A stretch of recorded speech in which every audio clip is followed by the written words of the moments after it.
নমস্কার বন্ধুরা, মিরার রান্নাঘরে আপনাদের সবাইকে স্বাগত।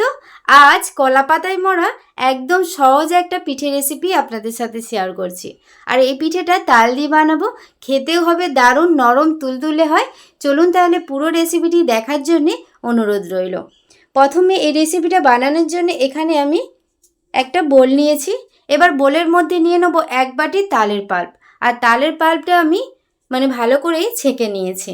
আপনারা পরিমাণ বাড়িয়ে রাখলে তালের পাল্পের পরিমাণও বাড়িয়ে রাখবেন। এবার দিয়ে দিলাম চিনি। চিনিটা আপনাদের স্বাদ মতো দেবেন, একটু মিষ্টি হলে কিন্তু তবে পিঠেটা ভালো লাগে। আমি এখানে হাফ বাটি থেকে আর একটু বেশি দিয়েছি, আর একটু লবণ দিয়ে ভালো করে ফেটিয়ে নিচ্ছি। যখন চিনিটা গলে যাবে এর মধ্যে দিয়ে দেবো 1 বাটি চালের গুঁড়ি, দিয়ে আবারও ভালো করে তালের সাথে মিশিয়ে নিচ্ছি। পুরো রেসিপিটি আপনারা দেখতে থাকুন। রেসিপিটা যেমন বানানো সহজ আর খেতে দারুণ স্বাদের হয়। ভালো করে মিশিয়ে নিচ্ছি। এবার এর মধ্যে দিয়ে দেবো লিকুইড দুধ। লিকুইড দুধ দিয়ে আমি ব্যাটারটা বানাবো। আপনারা চাইলে জল দিয়ে বানিয়ে নিতে পারেন, তবে লিকুইড দুধটা দিলে খেতে পিঠের স্বাদটা আরও ভালো লাগে। ভালো করে মিশিয়ে নিচ্ছি। এখানে অল্প অল্প লিকুইড দুধ দিয়ে ব্যাটারটা বানিয়ে নিচ্ছি। এবার মেশাতে মেশাতেই এর মধ্যে দিয়ে দেবো নারকেল কোড়া, আর এখানে আপনারা একটু এলাচ গুঁড়ো ব্যবহার করতে পারেন। আবারও ভালো করে ব্যাটারের সাথে মিশিয়ে নিচ্ছি। আমার চ্যানেলে আপনি যদি নতুন হয়ে থাকেন প্লিজ আমার চ্যানেলটি সাবস্ক্রাইব করবেন, আর পাশে থাকা বেল আইকনটা পুশ করে দেবেন আমার নতুন ভিডিও পাওয়ার জন্যে। ব্যাটারটা এখানে ভালো করে ফেটিয়ে নিয়েছি, ঘনত্বটা এরকম রেখেছি। এবার এটাকে রেস্টে রাখবো। 1 থেকে 1.5 ঘন্টার মতো আমি এখানে রেস্টে রাখবো। আপনারা এর থেকে একটু বেশিও রাখতে পারেন। এবার এখানে কলা পাতা এরকম ছোট ছোট করে কয়েকটা নিয়েছি, আর ভালো করে ধুয়ে মুছে নিয়েছি। এবার এক একটা করে কলা পাতা নেব। ব্যাটারটা 1 চামচ করে ওর মধ্যে দিয়ে দিচ্ছি, বেশি দেওয়ার দরকার নেই। দিয়ে এর ওপরে একটু নারকেল কোড়া দিয়ে দিচ্ছি।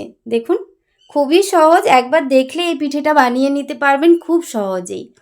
এবার হাত দিয়ে একটু চেপে এইভাবে রোল করে নেব। দেখুন একটা আমার বানানো হয়ে গেছে। কত সহজে বানানো হয়ে গেল, আপনারা একবার দেখলেই বানিয়ে নিতে পারবেন। এবার ছিদ্রযুক্ত পাত্রের মধ্যেই নিয়ে নিচ্ছি। আপনাদের বোঝার সুবিধার্থে আরেকটা বানিয়ে দেখাচ্ছি। ফেসবুক পেজ থেকে যদি আপনারা দেখে থাকেন প্লিজ আমার ফেসবুক পেজটা ফলো করে পাশে থাকবেন।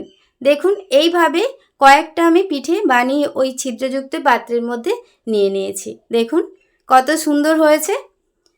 এবার এটাকে আমি ভাপিয়ে নেব। তার জন্যে গ্যাসেতে আগে থেকেই জলটা বসিয়ে দিয়েছিলাম। জলটা যখন এভাবে ফুটে আসবে তারপর পাত্রটা আমি সাবধানে বসিয়ে দেব। তারপর এটাকে চাপা দিয়ে হাই টু মিডিয়াম ফ্লেমে 15 থেকে 20 মিনিট হতে দেবো। 20 মিনিট পর চাপা খুলে দিয়েছি। দেখুন পিঠেগুলো ফুলে কতটা ফুলেছে, আর ব্যাটারগুলো বেরিয়ে গেছে, এতটাই ফুলেছে পিঠেগুলো। পুরোপুরি ঠান্ডা হয়ে যাওয়ার পর তারপর এগুলো আমি দেখাচ্ছি। দেখুন পিঠেগুলো কত সুন্দর হয়েছে, আর এমনভাবে পিঠেগুলো ফুলেছে ব্যাটার কলাপাতা থেকে বেরিয়ে গেছে। পুরোপুরি ঠান্ডা হয়ে যাওয়ার পর কলাপাতা থেকে এইভাবে পিঠেগুলো খুলে নিতে হবে। দেখুন খুব সহজেই উঠে যায়, আর কতটা নরম হয়েছে দেখুন। আজকের এই রেসিপিটি আপনাদের কেমন লাগলো অবশ্যই কমেন্ট করে জানাবেন।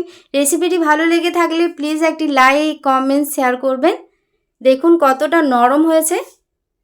এইভাবে কলাপাতা থেকে সব পিঠেগুলো আমি খুলে নিচ্ছি এইভাবে।